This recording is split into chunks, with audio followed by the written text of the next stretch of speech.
율법이라. 법을 어긴 건 다 죄라 그랬어요. 그죠? 네, 그러면 법은 무엇인가 했더니 법은 무엇이었어요? 법은 사랑이라. 네. 사랑하지 못하는 건 다 죄라 그랬죠. 그죠? 악한 일을 행해야만 죄가 아니고 사랑하지 못하는 건 다 죄라 그랬어요. 네. 미워하는 것도 죄니까. 네. 나한테 나쁜 짓을 한 사람만 죄가 있는 게 아니고 그 사람을 미워하면 누구 죄도 있는 겁니까? 내 죄도 있는 거예요. 네. 그래서 죄가 있는 곳에 괴로움이 있는 곳이니까 내가 괴로움이 있는 모든 곳은 다 죄가 있는 거라고 그랬습니다. 그죠? 네. 그럼 사랑은 뭐라고 그랬죠? 사랑은 네, 내 있는 모든 것을 다 내어주는 거라고 그랬어요. 그죠? 네, 내 소유를 다 나눠주는 거예요. 네. 그리고 내 것을 다 주는 게 사랑이라고 했어요. 반만 주고 반만 안 주고 이게 아니고 다 주는 게 사랑이라고 했어요. 근데 성경은 누굴 사랑하라고 했습니까? 첫째로는 하나님을 사랑하고 둘째로는 내 이웃을 사랑하라고 했죠. 그죠? 네, 그래서 그 사랑으로 어떻게 된 것입니까? 네, 하나님이 먼저 우리를 사랑해 주셨어요. 그래서 자기의 동등됨을 취하시는 사랑하는 아들 독자 예수 그리스도를 우리에게 먼저 주신 거예요. 그죠? 하나님이 먼저 우리를 사랑하셨어요. 하나님이 세상을 어떻게 사랑하셨어요? 이처럼 사랑하셨어요. 뭐 하실 만큼? 나와 꼭 같은 내 전부 예수 그리스도를 누가에게 주실 만큼, 우리에게 주실 만큼 그분이 먼저 우리를 사랑하신 거죠. 우리가 하나님을 사랑하는 거예요. 그 사랑으로 우리가 하나님을 사랑하게 되는 거라고 그랬죠. 그죠? 내가 먼저 사랑받았을 때 하나님을 사랑하게 돼요. 그러면 하나님께서 이 나라고 하는 것을 주님께 다 드리게 되는데 내 것을 주님께 드렸더니 이 빈 마음속에 하나님의 것으로 채워주셔서 이제 내가 그리스도와 함께 십자가에 못 박히고 이제 내가 산 것 아니고 내 안에 누가 살게 되는 겁니까? 예수께서 사시게 되는 거죠. 이해가 되시나요? 그죠? 그랬으니 이제 이 내 안에 채워진 예수 그리스도의 사랑으로 누굴 사랑하게 되는 겁니까? 이웃을 사랑하게 된다 그랬죠. 그죠? 네. 지금 예수님 만나기 전의 것으로 절대로 이웃 사랑하시면 안 됩니다. 그러면 내 것으로 나누게 되니까 죄만 나누게 돼 있어요. 분명히 사랑한다고 사랑했는데 불화가 생기고 문제가 생깁니다. 그죠? 그래서 이 이웃에게 예수님의 것으로 이웃을 사랑하게 되면 이 이웃도 예수님을 발견하고 나와 똑같이 하나님과 더불어 사랑하게 됩니다. 그죠? 또 다른 이웃, 또 다른 이웃, 또 그 사랑이 돌고 돌아서 누구에게 돌아오게 돼 있어요? 나에게 돌아오는 것까지. 그죠? 이 이웃은 다른 이웃을 사랑하고 이 이웃은 다른 이웃을 사랑할 거 아니에요. 그럼 이 이웃도 다른 이웃을 사랑하고 그것이 결국 누구에게까지 돌아오는 거예요? 나에게까지 돌아오게 되어 있습니다. 이것이 하나님의 율법이에요. 그죠? 요 모양이 하나님의 율법이라고 했어요. 다른 게 율법이 아니고 첫째로는 하나님을 사랑하고 둘째로는 내 이웃을 사랑하는 모습이 이렇게 되는 거예요. 그죠? 간략하게 얘기했는데 이해가 안 가시면 다음에 또 물어보시면 대답해 드리겠습니다. 근데 이 하나님의 율법이 이 땅에서 지켜지기가 가능합니까? 불가능합니까? 거의 불가능한 것처럼 보여요. 그죠? 그리고 지금 오늘날 마지막 시대에 다 살아가는 백성들에게 하나님께서 주신 현대기별이라는 게 있습니다. 그게 뭐냐면 예수님 당시 사람들이 받는 시험과 그리고 오늘 마지막 시대 백성들이 받는 시험들이 다 달라요. 그죠? 근데 오늘 이 마지막 시대 백성들에게 사단이 공격하고 있는 여러 가지 종류들이 있는데 오늘날의 이 시대는 너무나 생각과 계획들이 다 악화해졌기 때문에 누구 시대처럼요? 노아의 시대 때처럼 모든 사람들의 계획과 생각이 다 죄로 물들은 시대에 우리가 살고 있기 때문에 하나님께서 이 시대 백성들에게 살아가는 백성들에게 주신 기별이 있는데 그런 걸 보고 현대기별이라고 합니다. 그죠? 오늘 우리 시대에 적용되어지는 기별이에요. 그죠? 근데 그 현대기별 가운데는 뭐 믿음의 의의 기별도 있고 여러 가지 기별도 있었는데 제가 이번 주에 한 걸로는 뭐였습니까? 이 하나님의 율법이 지켜지려고 봤는데 이 땅에서 나 혼자 이렇게 살아가면서 이 율법 지키려고 아무리 애를 써도 24시간 내가 맞닥뜨리는 건 다 죄예요.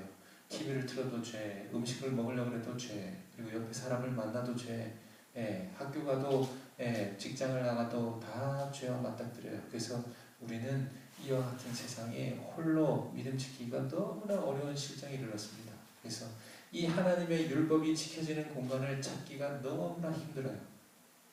그럼 어떻게 우리가 이 하나님의 율법 지킨다고 했습니까? 이 하나님의 율법 지키기 위해서는 내 삶 속에 최고의 안전한 장소, 이 하나님의 율법이 이루어지는 적어도 한 장소가 필요한데 그게 어디가 돼야 된다고 했어요? 가정이 돼야 된다고 했죠. 그죠? 네. 기억나세요? 네. 그래서 하나님께서 가정에 관한 기별을 우리에게 주신 이유는 그냥 이렇게 도덕적으로 훌륭한 가정이 되어라 라고 주신 게 아니고요. 이 마지막 시대를 살아가는 백성들에게 있어서 이 하나님의 율법을 지키고 보존하려면 반드시 어디가 회복돼야 돼요? 가정이 회복해야 된다고 했어요. 그죠? 왜요? 이 서로 이웃을 사랑하는 요 대상에서, 그죠? 서로 이웃을 사랑하는 요 관계가 내 직장 전체, 내가 속해 있는 사회 전체를 변화시켜서 이 하나님 율법으로 사는 것은 불가능합니다. 심지어 요즘은 어디도 힘드냐면 교회도 힘들어요.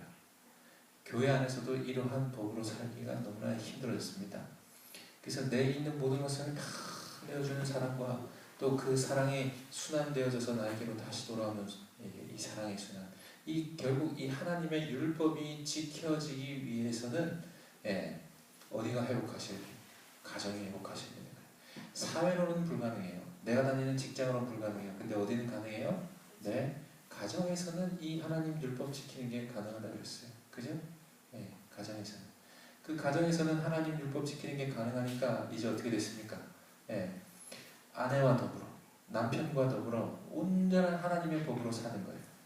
그러면 밖에 나가서 직장 다니면서 찌들었던 내 마음과 몸, 죄와 맞닥뜨리면서 지치고 쓰러질 것 같은 내 심령이 어디 오면 위안을 받아요? 집에 오면 위안을 받아요. 집에 오면. 여기 오면 어디 법이 있는 거예요? 하늘의 법이 있는 거예요. 그죠? 하늘의 법으로 사는 가정에 왔을 때 내 마음이 뭘 얻습니까? 평안을 얻습니다. 그래서 이러한 가정의 장소를 두는 것은 참 좋습니다. 여러분 베들시장으로 오시니까 참 좋죠. 그 이유가 뭐냐면 뭔가 보호된 환경 같죠. 그죠? 음식도 그 다음에 또 뭐예요? 아침 저녁으로 예배드리고, 그죠? 항상 말씀이 있고, 이 동산에 있으면 여러분이 뭔가 보호받는다는 느낌을 받으시죠? 이러한 느낌이 여러분의 어디가 되셔야 돼요? 가정이 되셔야 돼요. 자녀들이 바깥에 있다가 학교 다니고 막 죄악의 그 문화 속에 살다가 어디 들어오면 뭘 느껴야 돼요? 집에 들어오면 하나님의 사랑을 느끼고 성령의 임재를 느끼고 하나님의 사랑의 율법이 지켜지고 있는, 보존되어지고 있는 그 분위기가 가정에서 흘러나가야 된다는 뜻입니다. 그죠? 이게 안 되면 안식처가 없어요. 안식처가 없습니다. 그러니까 여기 와도 죄고 저기 와도 죄고 우리 집에 들어오니까 더 죄예요. 그러면 우리가 신앙 지키고 살아갈 수 있을까요? 없을까요? 없는 거예요. 그래서 부모가 얼마나 사랑의 법을 유지하고 사는 것이 얼마나 중요한지 몰라요. 그게 지금 우리에게 주어진 현대기별의 이야기들입니다. 가정기별을 주신 게 그냥 행복하고 단란하고 평안한 가족, 도덕적으로 보기 좋은 가정, 그리고 하나님 보시기에 이쁜 가정 만들기 위해서 하나님께서 주신 게 아니고 이 마지막 시대의 영적 대쟁투의 생존을 위한 일이에요. 그리고 하나님의 율법, 곧 이 마지막 복음의 기별, 또 하나님의 그 성품을 닮아가는 하나님의 백성들에게 주어진 그것을 이루어 나가는 데 있어서 아주 필수적인 하나의 요소가 된다고 하는 사실입니다. 그래서 이 가정에서는 뭘 바꾸셔야 돼요? 이 가정 안에서는 음식이 바뀌셔야 돼요. 우리 어저께 배우셨죠? 음식이 왜 바뀌셔야 돼요? 요즘 오늘날의 음식은 조선시대 예수님 당시 음식과 다르다고 그랬죠? 조선시대 음식이나 예수님 당시의 음식은 사람의 뇌를 손상시키면서 중독을 일으키는 음식들이 아니었습니다. 근데 오늘날의 음식은 바벨론의 진미와 같다 그랬죠. 먹으면 취하고 이 취함으로 말미암아 중독되는 음식들이 오늘날 우리 사회에 다 편만하게 펼쳐져 있습니다. 그죠? 그래서 현대 기별로 준 그 기별 가운데 무슨 기별이 포함되어 있습니까? 음식에 관한 기별이 포함되어 있는 거예요. 다니엘서 1장 마지막 때까지 이 책을 봉합하고 간수하라고 했는데 그 마지막 시대 백성들에게 주어진 책인 다니엘서의 제일 첫 번째 1장은 음식물의 구별부터 시작합니다. 그 이유가 뭐였어요? 마지막 시대를 살아가는 이 백성들에게는 음식물에 관한 권면이 그냥 단순히 건강하라고 주신 기별이 아니고, 건강하라고 주신 기별이 아니고, 이 땅에 살면서 100년, 200년 장수하라고 주신 기별이 아니고, 이 기별은 무엇이냐면 이 음식을 구별하지 아니하면 하나님 율법을 지키고 보존하는 것이 불가능해지기 때문에 하나님께서 음식을 구별하라고 우리에게 주신 것입니다. 먹고 마시고 우리가 하고 싶은 대로 먹고 싶은 대로 먹고 세상에서 권하는 대로 먹으면 우리 뇌가 다 뭐가 된다 그랬습니까? 중독이 된다 그랬죠. 중독이 되면 어디가 손상받는다 그랬습니까? 전두엽이 손상받고, 전두엽이 손상받으면 우리의 신앙을 관장하는 우리 뇌의 가장 중요한 부위가 손상을 입는 거예요. 그러면 종교적인 영적인 것의 기능을 잃어버리는 지경에 이르게 됩니다. 영적인 것을 잃어버리게 되었으니 이제는 기도도 안 되고 말씀도 안 보이고 아무리 쳐다봐도 설교 말씀을 아무리 들어도 마음에 감동이 없어요. 그죠? 뭔가 영적인 것을 찾고 싶은 마음도 안 듭니다. 다 귀찮고 만사가 귀찮고 우울해지기 시작합니다. 그 상태에 이르렀을 때 나오는 생각이 뭔지 아십니까? 영적인 것을 다 잃어버린 사람들이 드는 생각이 뭐냐면 그냥 딱 죽고 싶어요. 죽고 싶어요. 우울증이 걸리는 거예요. 더 살고 싶은 생각도 안 들고 영생도 귀찮아요. 구원도 귀찮아요. 그냥 뭐 하고 싶습니까? 아무것도 안 하고 싶어요. 이렇게 이르게 되는 가장 근본적인 원인의 첫 번째 원인이 뭐냐면 바로 음식에 있습니다. 음식. 여러분, 사단은 마지막 시대 백성들을 쓰러뜨리는 데 있어서, 하나님의 사람을 쓰러뜨리는 데 있어서 어떤 큰 유혹거리 갖고 와가지고 도둑질하게 시키거나 살인하게 시키거나 뭐 이런 식으로 이 믿음의 백성들을 쓰러뜨리지 않습니다. 사단은 마지막 시대 백성들을 어떻게 쓰러뜨릴까요? 가정을 파괴하고 음식을 파괴하는 거예요. 처음에는 이 가정이 믿음으로 잘 지내고 하나님 율법을 간직하고 살기를 원하는데 어디부터 무너지는 거예요? 음식부터 차츰차츰. 이방인의 음식이 하나둘씩 들어오기 시작하면서 차츰차츰 음식이 바뀌기 시작하고 어느 순간부터 음식이 무너지기 시작하면서부터 뭐가 되는 거예요? 우리 관계 속에서 신앙의 어떤 분위기들이 깨어지기 시작하고 균열이 일어나기 시작하고 아주 작고 사소한 부분에 있어서부터 뭔가가 망가지기 시작하는 거예요.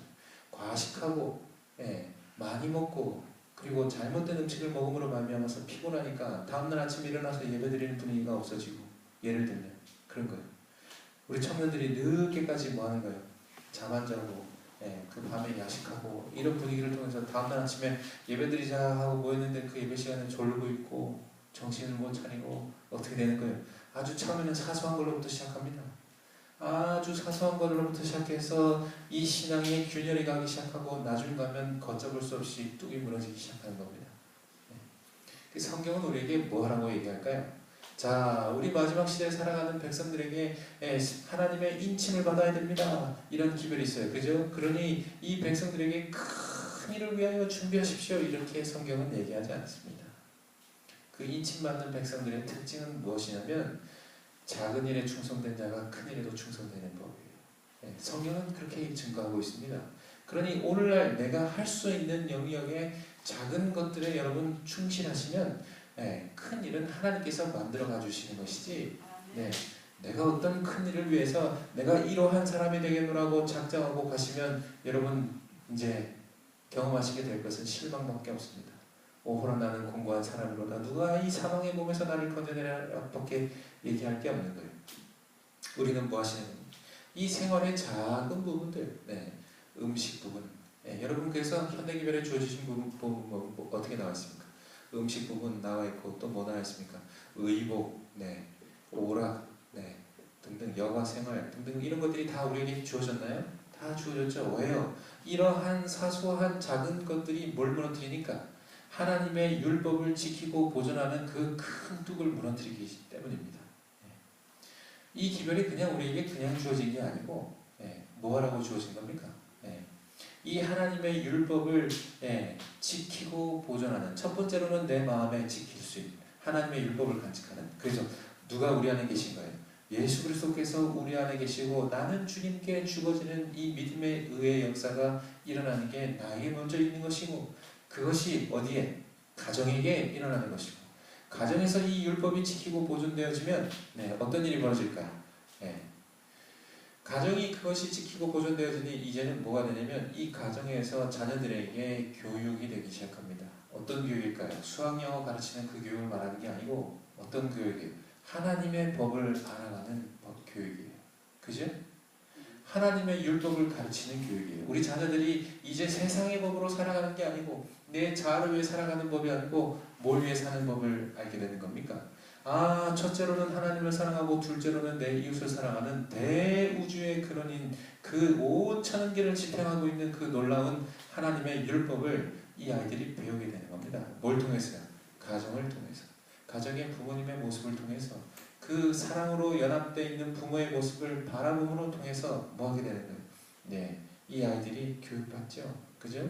그리고 부모가 다 하지 못하고 때로는 어떤 부모들은 어디 가야 됩니까? 사역하러 나가야 되고 이 복음 전하러 다니는 수없이 많은 부모들이 있겠죠.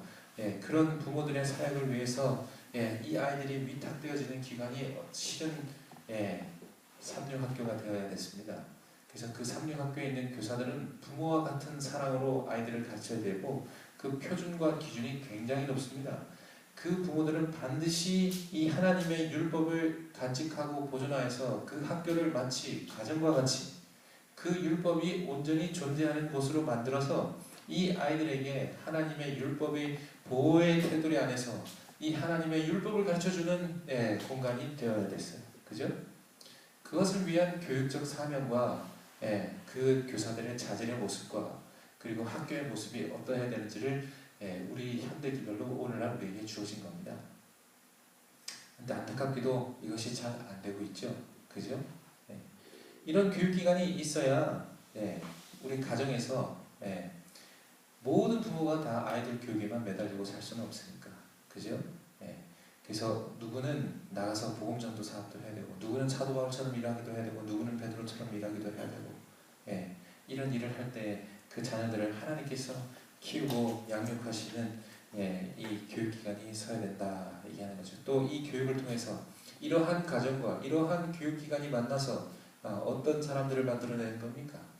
온전히 하나님의 율법을 간직한 마지막 시대에 인침받기에 적당한 다니엘처럼, 요셉처럼, 모세와 같은 그런 믿음의 의의 주상들처럼, 아브라함처럼 이런 믿음의 사람들을 만들어내는 것이에요. 이 믿음의 사람들이 길러짐을 통하여, 만들어짐을 통하여 뭐가 되는 것입니까? 이 마지막 시대의 새천사 기별, 땅끝까지 복음을 전하는 이 사업에 동참할 수 있는 인물들을 만들어내는 그러한 역할을 해야 되는 것입니다. 그죠? 그것을 위해서 오늘 우리에게 주어진 기별이 이렇게 주어지는 것입니다. 또 가정은 어떤 역할을 하게 됐습니까? 이 가정과 그리고 또 뭐가 됐어요? 다른 가정이 만나게 됐을 때 이거는 뭐가 된다고 그랬죠? 한 가정과 또 다른 가정만 만나도 이건 뭐가 되냐면 이 하나님의 율법을 회복한 가정과 또 다른 하나님의 율법을 회복한 가정이 만나면 이게 드디어 뭘 만드는 거냐면 교회를 만드는 거예요. 그죠? 하나님의 임재가 있는, 하나님의 법이 있는 가정과 또 다른 하나님의 법이 있는 가정이 만나서 회를 만들었으니 그건 하나님이 계시는 뭐가 되는 겁니까? 교회가 되는 겁니다. 그죠? 이렇게 교회를 세워야 된다 그랬죠. 그래서 하나님이 있는 가정과 하나님이 또 있는 이 가정이 만나서 교회를 세우면 밖에 있는 이방인들이 이 교회를 쳐다보면 저기 안에는 누가 있습니까? 저기 가면 누가 있어요? 하나님이 계세요. 왜? 율법이 보존되어지는 곳이니까. 이 율법이 뭔지 우리 다 배우셨잖아요. 여러 번 배우셨잖아요. 그죠? 그러니 저기는 누가 계신 거예요? 하나님이 계신 거예요. 세상에 없는 게 저기 있는 겁니다. 여러분, 제가 가장 슬픈 게 뭐냐면 오늘날 교회가 자꾸 세상을 따라하는 거예요. 세상을 따라하는 거예요. 밖에 있는 재밌는 뭐가 있으니 그 재밌는 걸 어디로 가져와요? 교회로 가져와요. 그래서 밖에 밖에 있는 친목 동호회 막 배드민턴 클럽, 등산 클럽 뭐 이런 클럽 가서 재밌게 노는 거 그거를 어디로 가져왔어요? 교회로 가져와가지고 구역 밤마다 모여가지고 서로 수다 떨고 놀고 지내고 말만 교회지 생각해보면 친목 동호회와 다를 바가 없어졌어요. 우리 특히 젊은이들, 우리 청년들 모임 가보면 더 그렇습니다. 같이 볼링 치러 가고 스키장 가고 뭐 하러 가고 뭐 하러 가고 뭐는 안 해요. 성경 연구는 시작하기 전 끝날 때 좀 잠깐 예배드리고 잠깐 기도하고 땡이에요. 나머지 2시간은 다 뭐예요? 사교 클럽하고 모습이 똑같아요. 거기에 대한 경고가 주어졌나요? 주어졌죠. 선지자를 통해서 거기에 대한 경고도 다 주어졌습니다. 그죠? 세상에 없는 걸 해야 되는데 교회에서 뭘 하는 거예요? 세상을 따라하는 거예요. 앞에 예배만 잠깐 드리고 기도만 잠깐 하고. 그럼 그건 교회가 아니고 뭡니까? 사교 클럽입니다. 사교 클럽. 내 인맥을 넓히기 위해서 교회 가는 거예요. 내 사업의 확장을 위해서 교회 가는 거예요. 요즘 대형교회 가시면 그런가요? 그렇죠? 선거철 되면 대형교회 정치인들 다 옵니다. 왜 와요? 하나님 만나러 왔습니까? 이곳에 하나님이 있다라는 신성적 분위기가 있으면 함부로 못 옵니다. 그죠? 감히 인간적인 목적을 위해서 이 교회에 함부로 올 수가 없어요. 근데 이 교회가 벌써 뭘 잃어버렸습니까? 하나님의 임재의 그 모습을 많이 잃어버린 거예요. 그러니까 사람들이 세속적인 목적으로 교회에 오게 되고 또 세속적인 방향으로 교회가 흘러가게 되어 있습니다. 제가 너무 세게 얘기하는지도 모르겠어요. 그러나 오늘 시대가 그렇습니다. 교회는 누가 계신 곳이 교회가 되어야 됩니까? 이 내 가정이 하나님을 모시고 또 다른 가정에 하나님이 모시고 있는 그 가정들이 만나서 하나님의 이 법이 지켜지는 또 다른 공간이 돼요. 어디처럼? 지금 여러분 여기 베델에 계신 때 보호받는 이런 느낌이 드는 것처럼 하나님의 말씀대로만 하시면 됩니다. 하나님의 복음대로만 지키려고 애쓰시면 돼요. 물론 여기 안에 죄가 없다라고 말할 수는 없죠. 실수하고 쓰러집니다. 그러나 실수하고 쓰러지는 것이 하나님 율법에서 벗어나는 게 아니에요. 실수하고 쓰러져도 다시 예수님을 향하여 뛰어가고 예수님께 내 모든 죄까지 다 맡겨드리는 게 복음이잖아요. 그죠? 이게 하나님 율법이잖아요. 하나님 율법은 우리에게 죄 없이 하고 나오는 게 아니고 내 죄를 예수님께 드리라요. 그러면 예수님께 주시는 능력으로 우리가 하나씩 하나씩 그것을 해결해 나가는 것이 하나님의 율법이잖아요. 그죠? 그죠? 그러니 죄 없는 곳이라고 말할 수 없어요. 그러나 하나님의 율법이 살아있는 곳이라고 말할 수는 있습니다. 그죠? 수고하고 무거운 짐진 자들이 다 예수님께 나오는 것이 하나님의 율법이에요. 그리고 나와서 회개하고 하나님의 사랑을 받고 변화하고 나아가는 것이 하나님의 율법이 살아있는 곳이겠죠. 그죠? 하나님의 복음의 의가 있는 곳이겠죠. 교회가 그러한 곳이 되어야 되는 것입니다. 가정과 이러한 지켜지고 보존되어진 가정에서부터 시작하는 거예요. 믿음의 의를 받은 사람이 이러한 가정을 건설하는 데서부터 시작하는 겁니다. 그리고 이 가정과 이 가정이 만나서 교회를 세워나가는 거예요.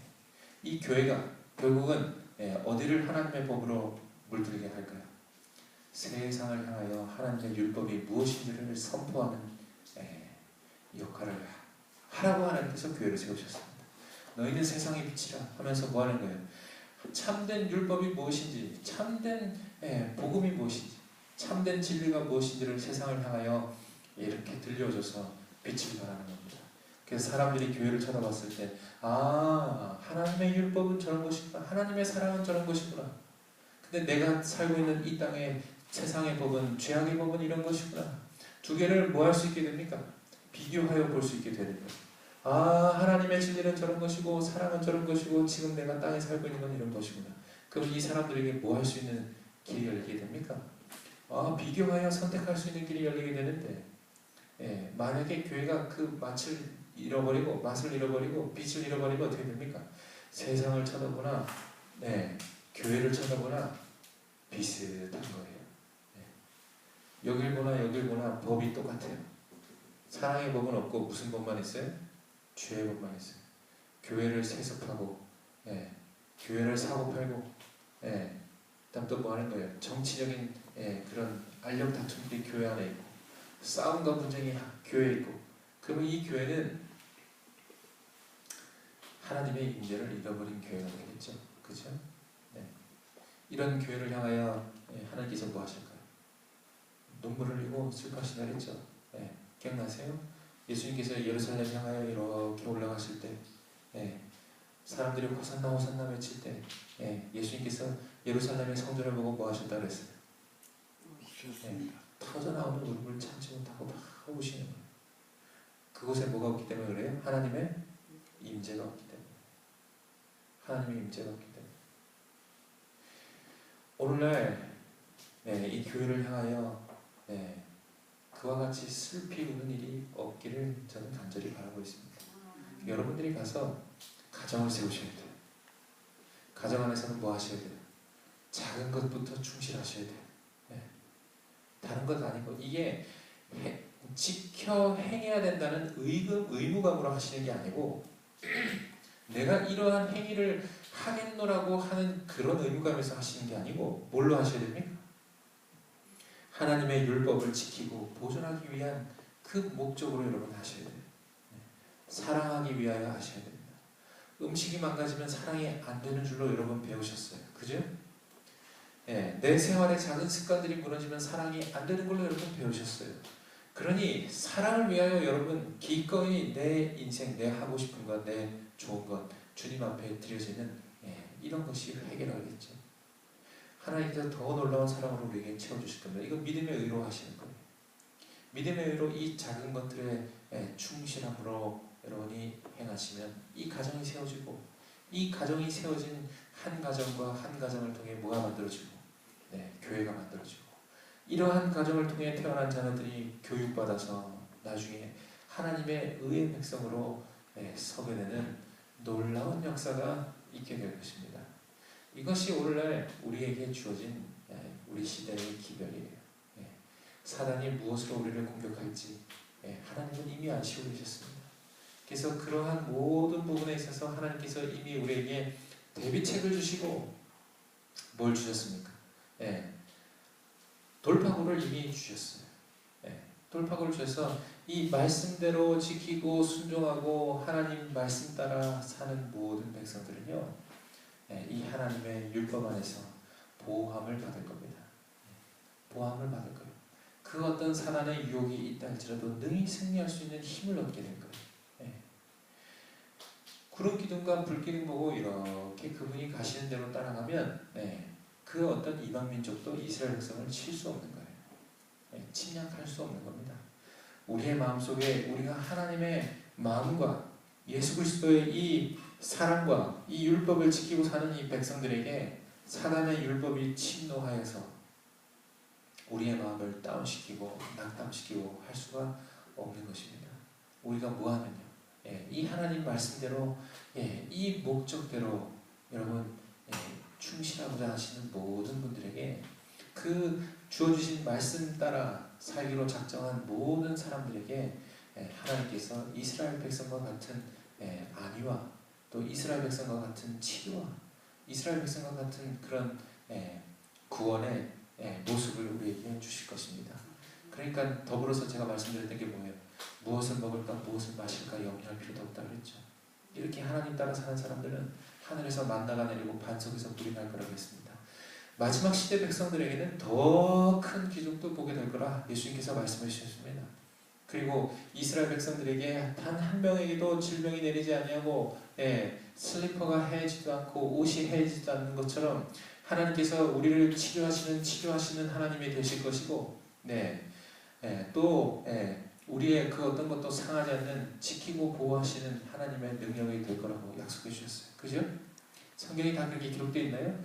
마찬가지로 이 마지막 시대 백성도 말씀 따라 살려고 하는 그 모든 백성에게 하나님께서 그러하게 주실 것이라는 약속의 보증이 우리에게 주어졌습니다.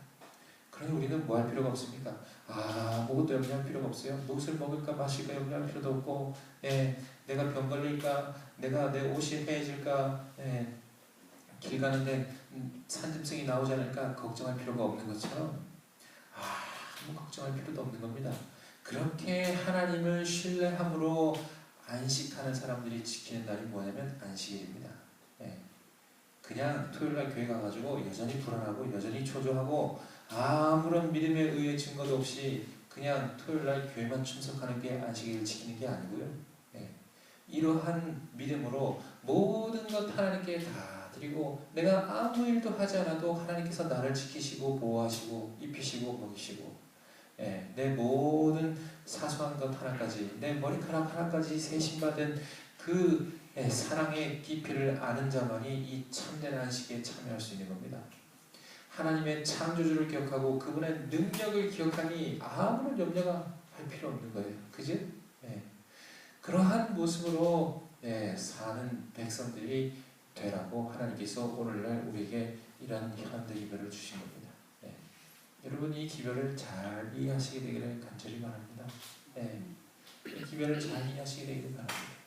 그리고 이 사단의 시험이 난무하는 이 세상 속에서 여러분 승리하는 삶 살게 되시기를 간절히 바랍니다. 승리할 수 있는 비결은 다른 데는 없습니다. 그냥 하나님 말씀대로 따라서 하시면 됩니다. 말씀이 이미 우리에게 주어진 바 되었잖아요. 아 이건 너무 심한 거 아니야? 이건 너무 나한테 힘든 일 아니야? 아 이렇게까지 내가 신앙을 해야 돼? 이렇게 내 생각과 내 마음으로 재고 따지고 하지 마시고 그 말씀에 그냥 여러분 뭐 하시면 됩니까? 순종합니다.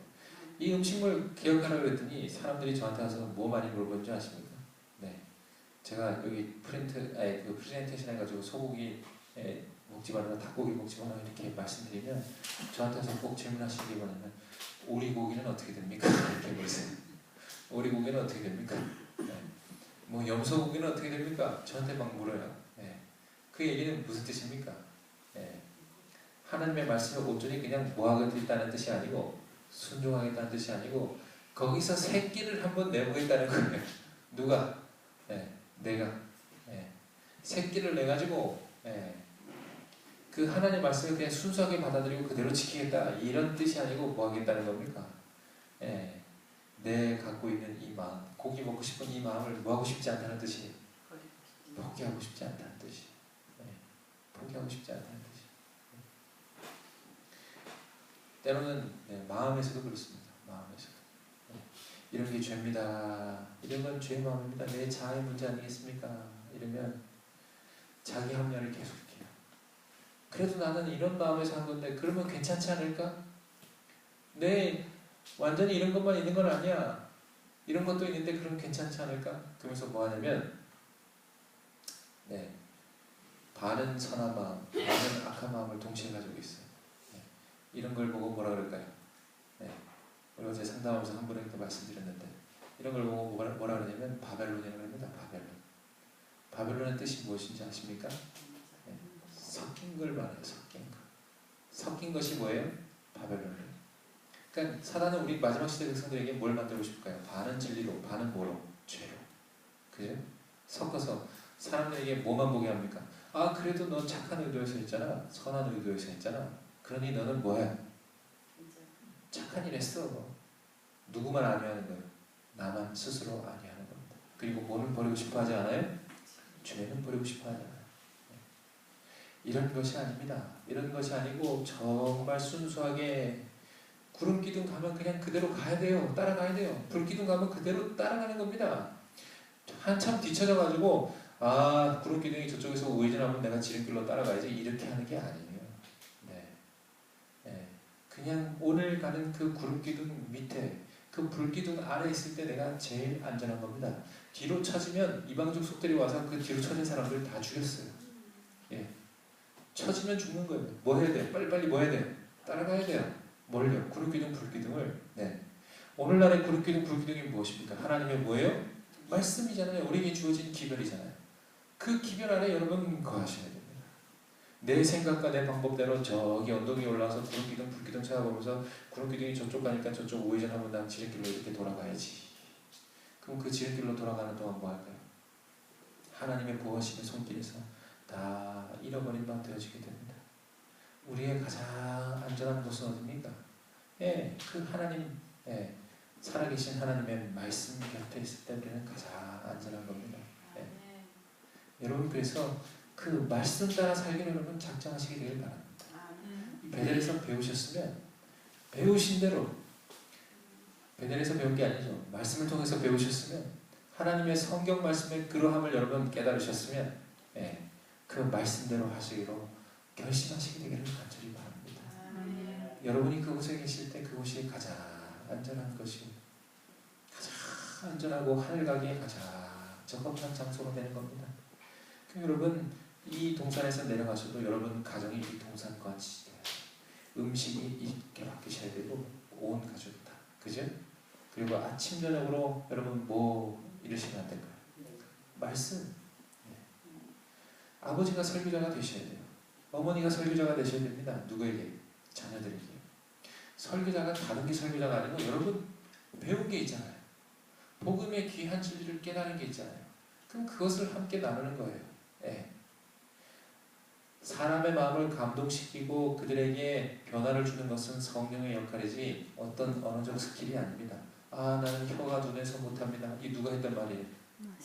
모세가 했단 말이에요. 혀가 둔해서 못한다니까 하나님한테 혼났어요. 모세가 혼났어요. 저 혀가 둔해서 못합니다. 이랬더니 하나님께서 주신 대답은 뭐예요? 내가 너와 함께 하겠다. 아, 근데 저는 혀가 둔해서 못하는데요. 아, 그래, 그럼 내가 너 형 아론 붙여줄게. 근데 모세가 뭐라 그래? 가라 했더니 저 그래도 못하는데요. 그랬더니 하나님께서 내가 너와 함께 하겠다니까 약속의 징표로 지팡이 줄게. 지팡이도 주세요. 그랬더니 또 뭐라 그래요? 아, 저는 못합니다. 이랬더니 하나님이 혼내세요. 내가 너랑 함께 하겠다니까 하고 혼내시는 거예요. 하나님이 우리가 뭐 하세요? 함께 하시면 그걸로 되는 거예요. 인간의 능력으로 되는 게 아니고, 그러니까 나는 혀가 둔해서 우리 가족에게 말씀을 못 전합니다. 아니에요. 실은 내 죄책감이, 실은 내 자아의 이 어떤 모습 때문에 우리가 말씀을 나누지 않는 겁니다.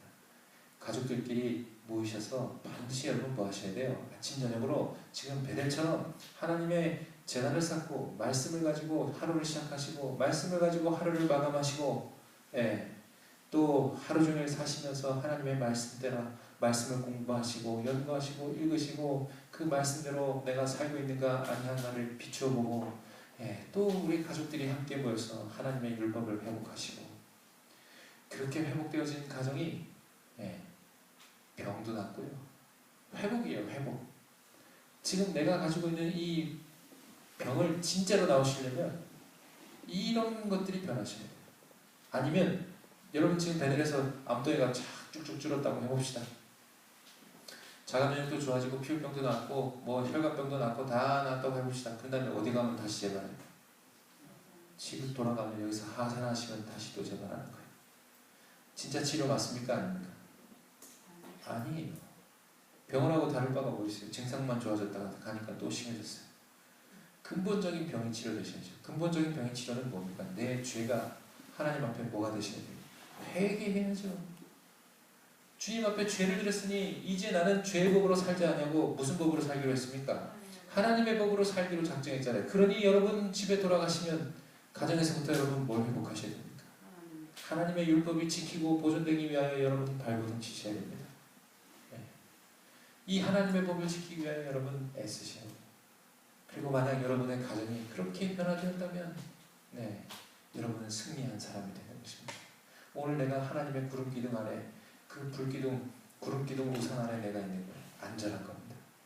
평안한 겁니다. 구원의 길로 예수님과 더불어 손잡고 한 발짝 한 발짝 천국을 향하여 나아가는 그 이스라엘 백성, 가나안을 향해 나아가는 그 이스라엘 백성과 같이 우리가 천국을 향하여 걸어가는 그 믿음의 그리스도인들이 되게 될 것입니다. 여러분 이렇게 되시길 원하십니까? 이것을 위하여 이 동산에서 여러분 기도 많이 하시길 바랍니다. 그리고 그렇게 하기로 예수님과 더불어 사랑을 이루시고 예수님과 더불어 담대히 세상을 향해 나아가시기를 바랍니다. 그렇게 될 때 여러분들이 뭐가 되냐면 이 세상을 향한 빛의 통로가 돼요. 베드로 오시니까 여러분 복음 들으시니까 좋죠. 근데 얼마나 많은 이들이 복음 몰라요.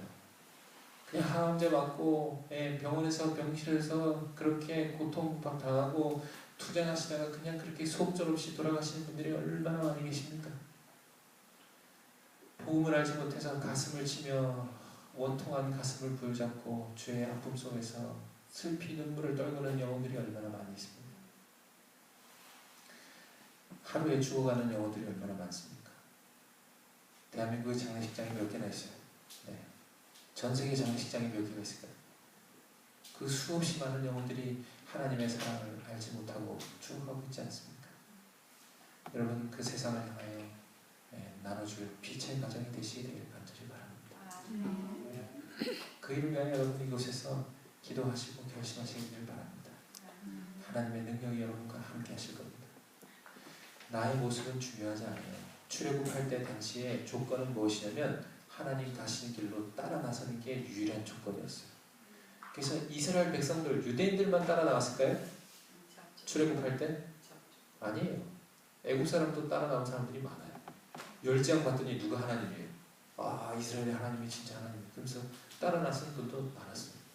내가 죄인이건 아니건 이게 중요한 게 아니고, 지금 내 모습이 어떠한가, 내 과거의 모습이 어떠했는가 이런 건 하나도 중요한 게 아니고, 오늘 내가 하나님의 능력을 보고 하나님의 복음의 빛을 발견했더라면 여러분 그 빛 따라 살기로, 그 말씀 따라 살기로, 이 사랑의 법으로 살기로 여러분 결심하시고 따라 나서시게 되기를 간절히 바랍니다. 하나님께서 여러분들과 함께 하실 겁니다. 이 동산에서 잘 준비하시고 세상을 향하여 내가 어떻게 해야 되는지 여러분 목표를 이제 세우시고, 오늘날 나에게 주어진 기별이 무엇인지를 여러분 생각하시고 이제 방향성을 가지고 이곳에서 지내시게 되길 바랍니다. 그냥 하루하루 나만 좋다, 평안하다, 즐겁다, 나 병 낫고 나가야지 이 마음으로만 사시지 마시고 이 기별에 순종하는 마음, 이 기별을 이해하는 마음으로 여러분 지내시다가 나가셔서 예수님과 더불어 승리하셔서 이 세상을 향하여 빛을 발하시는 모든 분들이 되시게 되기를 간절히 바랍니다. 개인 기도하시고 오늘 또 마치도록 하겠습니다.